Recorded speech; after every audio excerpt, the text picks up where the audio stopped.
Hey everyone, welcome back. Hope you're having a fantastic day so far. So as we march closer to Social Security insolvency, which that date is right around 2032, and on that day we're going to have to cut benefits across the board by 24%. There have been different ideas thrown out there as far as Social Security reform goes, but is privatization finally becoming a reality in 2025? Would that be a good thing or a bad thing? In today's video, we are going to be covering everything that you need to know.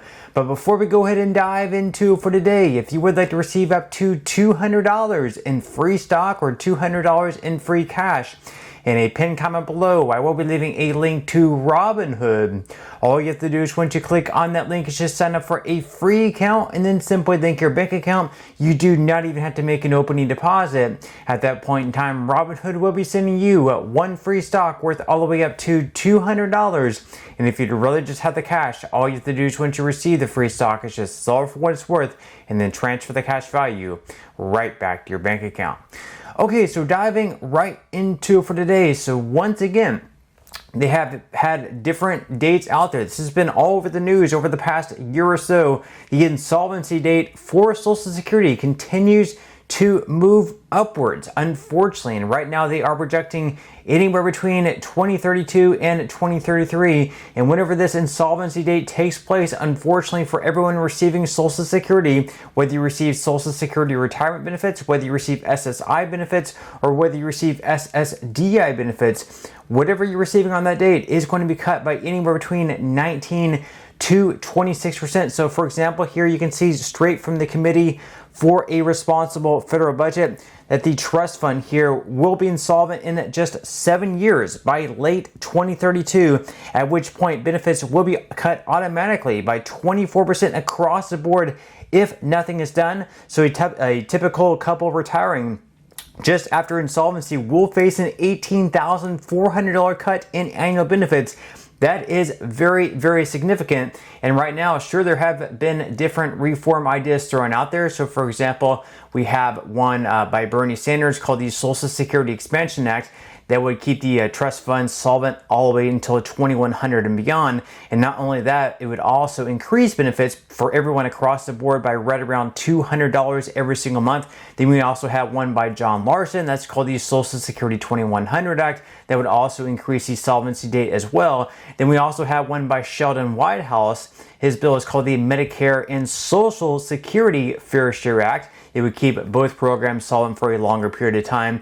Now, the problem with those is they are by Democrats. It keeps the program solvent for a longer period of time. You would think that's great and all, but the problem with them is that it raises taxes on certain individuals earning above $250,000 per year or $400,000 per year. And Republicans are very anti-tax, so Republicans are going to be against that idea, which means those bills really don't stand much of a chance right now in either the House or the Senate, so they really have no chance of passing. The good thing is we actually have a bipartisan idea. This one's the big idea by Bill Cassidy and Tim Kaine, and basically what they want to do is they want to create a separate fund, separate from Social Security, so there's no risk to this Social Security Trust Fund, and in this fund they would invest essentially I believe it's $1.5 trillion, and they would do this over 5 years. I believe it's going to be $300 billion per year over that time frame, and they would invest that for 75 years, and they would use the Treasury to make up for any missed payments from the Social Security Trust Fund to essentially pay everyone off, making sure that we don't have this cut of 24%,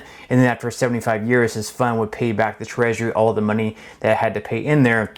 Obviously, there's going to be some risk there if this separate fund does not get the 8 to 10% that they're looking to get. But again, they don't actually have a bill yet in Congress with that big idea. Now, with that said, is there going to be potential for Social Security privatization? It's now being thrown out there and it's back on the table. And we've actually had past presidents bring up this idea. We had George W. Bush back during his administration. He tried to do a partial privatization of Social Security, and also a little bit during Bill Clinton's time in office as well. It was thrown out there as well, a privatization of Social Security. But since then, Social Security has really become the third rail of politics, something you don't want to touch or even talk about cutting. And yes, Donald Trump has even promised not to cut Social Security, not to touch Social Security. Is it possible though? Can Social Security go private in 2025? We're going to be examining this article here by The Hill where they discuss this. Private Social Security accounts offer a path to reform. So according to The Hill, for decades, Washington has tinkered at the edges by raising payroll taxes and raising the retirement age. None of this has solved the fundamental flaw of Social Security, namely that it is a pay-as-you-go scheme. Current workers are paying for current retirees and nothing is being accumulated to pay the current workers. With fewer workers supporting more retirees, the math simply doesn't work anymore. There is a better way, one that has worked in many countries around the world. Private retirement accounts. Instead of sending their payroll taxes into a government system that is broken and getting worse, workers would invest those contributions in their own accounts managed professionally, compounding in value over time. At retirement, that nest egg would belong to them, not to the government, and when they pass away, the remaining assets would go to their heirs, building generational wealth instead of disappearing into Washington's black hole. Now, there are many advantages to privatization. Private accounts are assets owned by the individual, offer higher retirement income, promote economic growth through investment, and eliminate the government's massive unfunded liability.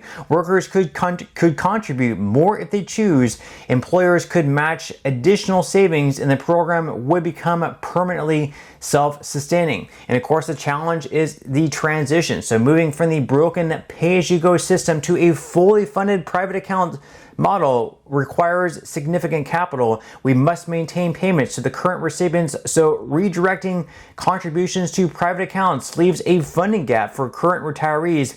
That shortfall must be covered fairly and responsibly during the transition. So that's really the big problem with that, is that people who are currently retired and receiving Social Security benefits, it wouldn't exactly be fair for them if we just cut their benefits altogether and went to a private system. We would have to find a way to sort of fund the gap there, where people currently receiving Social Security continue to receive 100% of their scheduled benefits, plus any additional cost of living adjustments on a year-to-year basis, while at the same time allowing younger workers, if they want to opt into like this private system, to be able to invest, the money that they would typically be paying into the Social Security Trust Fund into their own private accounts. Now we can see just an example up there on the screen.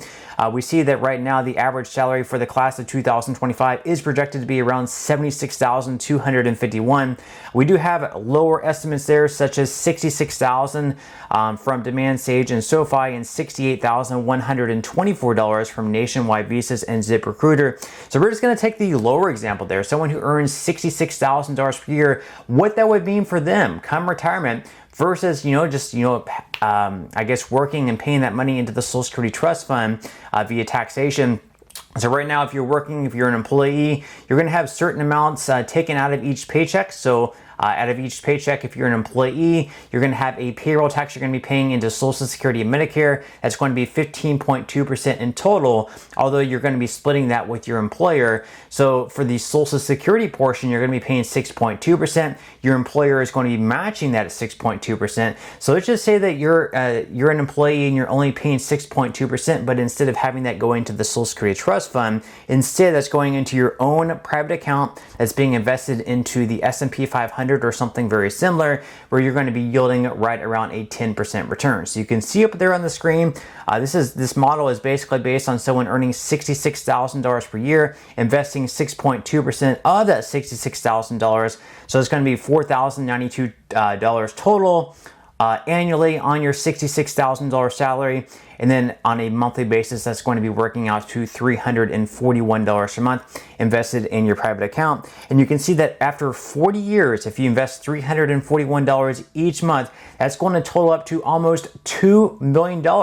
So by the time you retire after 40 years in the workforce, earning an average salary of $66,000, again, that's going to be on the low end.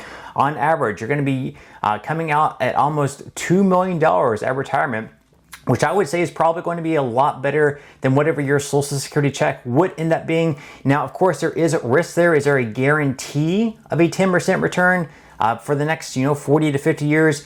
Definitely not. But if we look at the past returns, they would suggest that in the future we're going to continue earning 10% or even more as well. But with that said, leave your thoughts and comments below. What would you think about a future privatization of Social Security? Would you be in support of it as long as you continue receiving what you're receiving now for your Social Security benefit? Leave your thoughts and comments below. But that's all we have for today's video, and I will see you in the next one.